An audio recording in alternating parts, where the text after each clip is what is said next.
இது அதிசயமல்ல.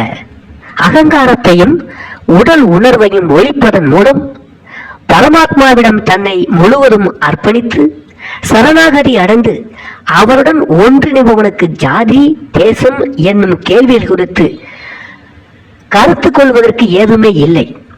சாய்பாபாவை போன்ற அத்தகைய ஒரு ஜாதிகளுக்குள்ளேயும் ஜந்திகளுக்குள்ளேயும் எந்தவித வேறுபாட்டையும் காணவில்லை. பக்ரிகளுடன் மாமிசமும் மீனும் அவர் உண்டார். நாய்கள் அவைகளின் வாயால் அந்த உணவை தீண்டிய போதும் அவர் அருவருப்பு காட்டவில்லை. சாய்பாபா அத்தகைய தனி சிறப்பு வாய்ந்த வியத்தகு அவதாரமாவார்.